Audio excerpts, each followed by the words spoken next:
Good evening, folks. James from Junkyard Fox here. Thank you so much for joining me. And today we have a really awesome review. We're going to be talking about the Hidden Woodsmen Survival Kit. This thing right here has easily become my favorite new item that I've gotten this year.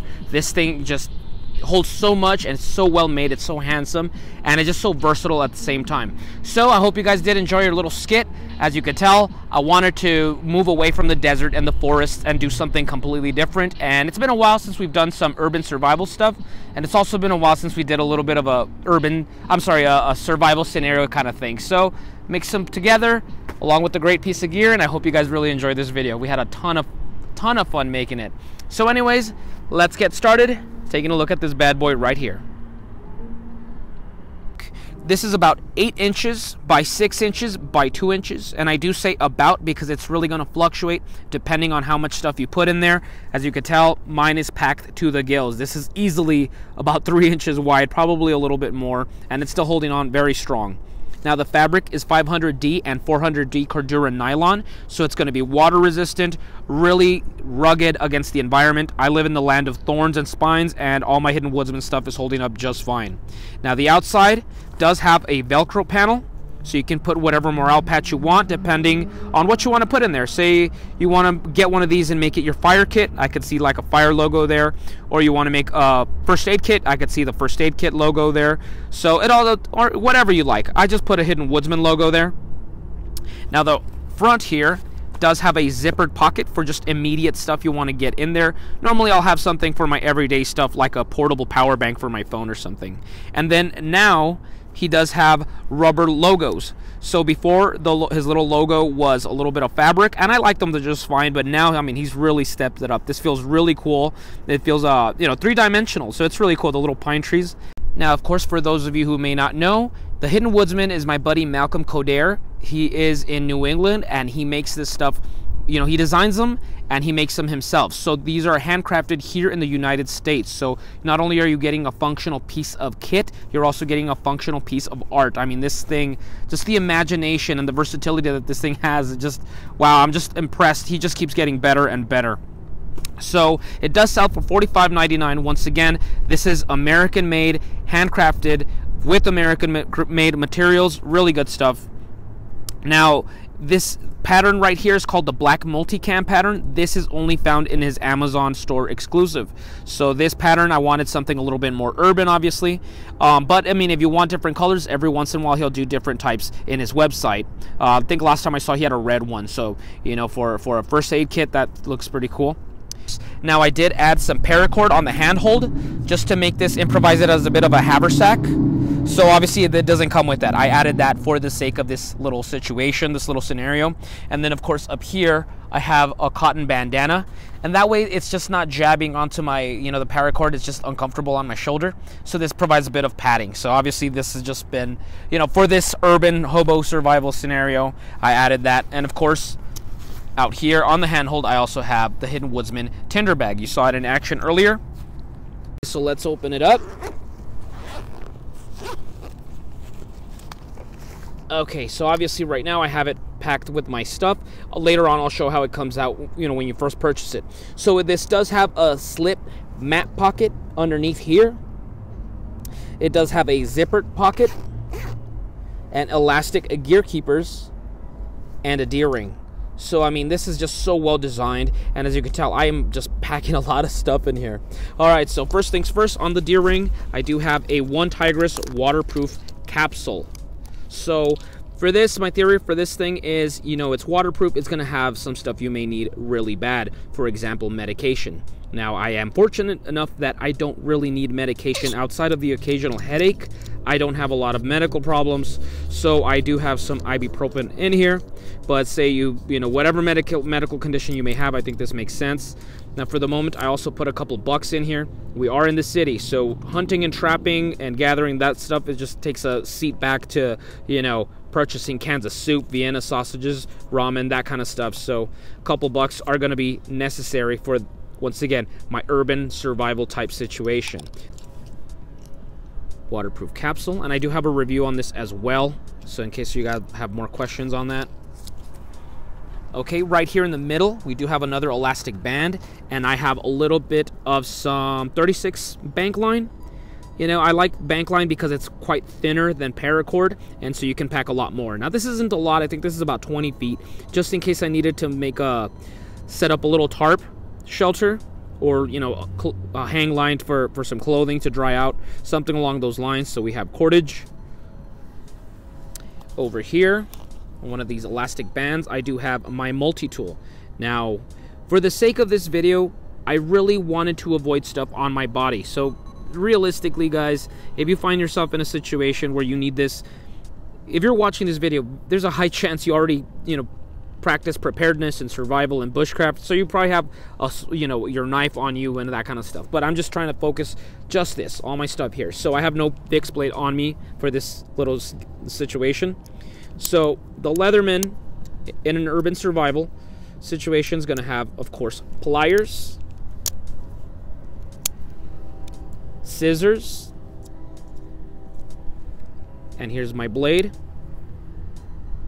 Now, I'm more of a Swiss Army knife, to be honest, but I really, you're going to need the pliers a lot more when you are in the city. And of course, little things, you're going to have your can opener, your bottle opener, that kind of stuff. So Leatherman Wingman is my blade and my multi-tool. And then right here, of course, I'm going to have my Sawyer mini filter. Now, this water filter, once again, being in the city, guys, it's not so hard.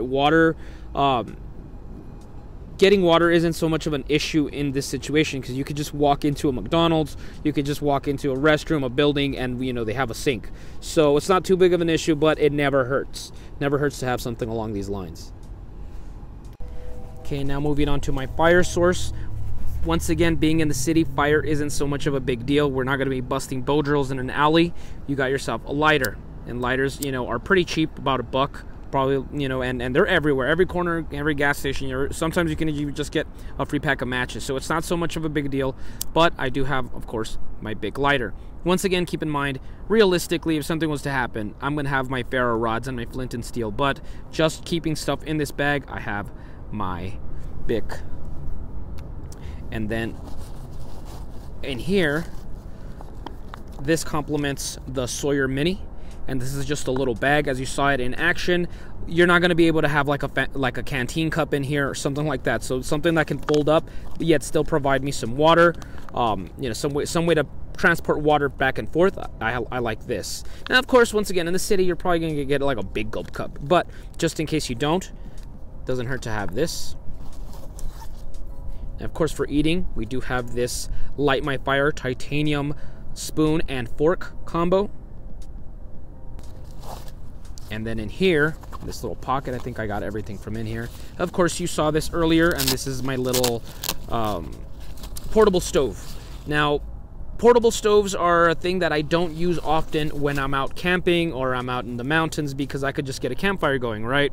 However, it's not going to be so easy getting a fire going to cook your meals when you're in the city. That can draw bad attention. You could get in trouble. So something like this can keep things very, subtle, keep that fire controlled and very small. And yeah, so I have this. So of course, this is going to help me get a fire going to heat up some soup or keep warm at night. Okay, now let's open this zippered pocket. Now this is the Pine Fire Shop. These little, I'm not sure what he called them. Now, Pine Fire Shop has already, unfortunately, closed its doors. It's a business that's no longer going, and that is very unfortunate, because that's some really good stuff to help you get a fire going. So this stuff, these little cigarette-looking things, you just light them up with the lighter, and they will burn for a long time. I mean, there's some fat wood in here and some other stuff. They'll burn for a good amount of time, and I have a good amount of them.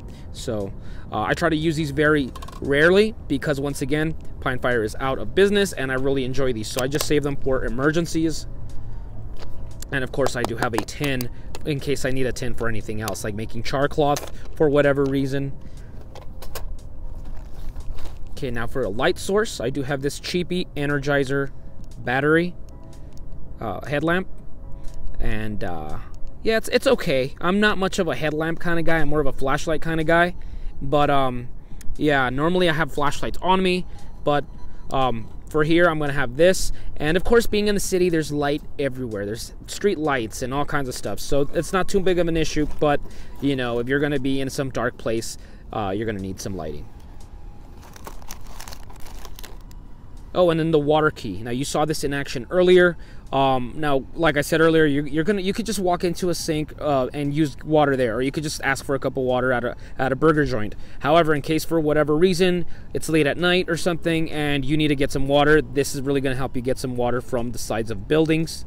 So it's a 4-way water key, and it's pretty cheap, about $6, but I definitely think this is something that not a lot of people talk about for your bug out bag and that kind of stuff. It's really handy little piece of gear for the city. And then in here I also have an identification card. Now, of course, being in the city, for whatever reason you need identification, or worst comes to worst and God forbid you are in a situation and you do perish, at least this way they can identify you, notify your family members, that kind of stuff. It's a dark thing to think about, but you know, it's being realistic. So I have my ID in here. Then a Clif Bar, just something of a bit of a snack. You know, these aren't that expensive, but you know, they will fuel you up. If it's a cold night and you're trying to keep warm, eating something will really keep that metabolism going and help you stay warmer a little bit. So a little bit of a snack, and that's about it on this pocket. And now let's turn it to the front pocket. And I do have, as you saw earlier, one of these little Mylar blankets, you know, just little heat reflective blankets I can improvise as a blanket, or if I'm going to make a little shelter if I have to, I have this. And then some cheapy power bank. So now, obviously this really wouldn't work if you're a homeless man and you don't have a cell phone, but once again, this is urban survival in a situation where, you know, I have my phone. In fact, we're recording with it right now, and you need to keep it charged. So this thing doesn't hold that much. I think it'll charge you just one time, but it's thin enough that it'll fit here. So whatever, if I need it, it's there. And what else? Oh, a secondary light source, nice and bright, and then just a little bit more Bankline.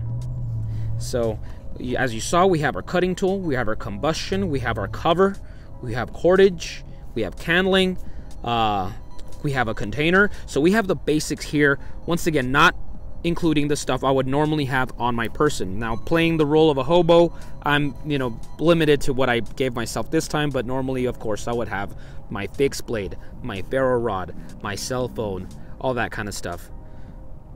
Okay, guys, and then just a brief summary once again, just to show you how it comes when you first purchase it. There's a zipper in the front for quick access. On the other side, there's a Velcro panel. Of course, this doesn't come with it. I added that. And then you open this up. Okay, there's a slit pocket right here, nice and bright orange for visibility. You have these elastic bands, and there's 2 of them right here, just whatever fits the gear you're putting in there best. So there's 2 on each, so that's 3, and then there's a 4th one right here in the middle, a D-ring, and then this zippered pocket. So I mean, just the fact that the way this was designed is just so brilliant. The fact that someone's hand making these is just ridiculously awesome. That's the basic rundown of how I have my Hidden Woodsmen Survival Kit. Now, once again, I designed mine for urban survival. You could do whatever you want with this. I can definitely see these bags being great for first aid kits, for fire kits. I can even see this great for backpackers. If you're gonna go out, you can have this for your food. You can have your packets of ramen noodles, your spices, your utensils, that kind of stuff, granola bars. So it's really just limited to your imagination what you want to do with this. So if you do like this, I'll go ahead and put the link down below to thehiddenwoodsman.com so you can check these out, as well as his other stuff, because I mean, he makes packs, he makes pouches, haversacks, and they're all great stuff. Now, in case you are interested in this black multicam pattern, you can click on the link below to the Amazon store, since it's an Amazon exclusive, and that takes you to our store. So when you purchase it, it throws a couple cents our way so it can help keep this channel afloat and having great adventures like we did today. and having just, you know, making more cool videos. So once again, thanks to the Hidden Woodsmen, American-made quality gear, handcrafted, and I hope you enjoyed it. So go ahead and give us a like if you enjoyed it. Go ahead and comment below, what would you use this for? What would be a perfect kit for it? And I'll see you guys next week with another video. Now go outside and get your boots dirty. Oh guys, I almost forgot. For this video, we are using the music of Analog Feel. So for those of you who are confused and wondering why there's no Cuervo Negro, that's actually Cuervo Negro's other music group. So we normally stick to the Western bluesy sounds of Cuervo Negro because we're outdoors, but I just figured for this, being in the gutters and being in the cities, I thought it would be cooler to just have a different sound, a different approach. So in case you're interested in that, I will put the link to Analog Feel down below to their SoundCloud, so you can check out Cuervo Negro's other music group. So that's pretty cool. But also, we have a Patreon account as well, so if you guys are interested, the link will be down below as well. So thank you guys.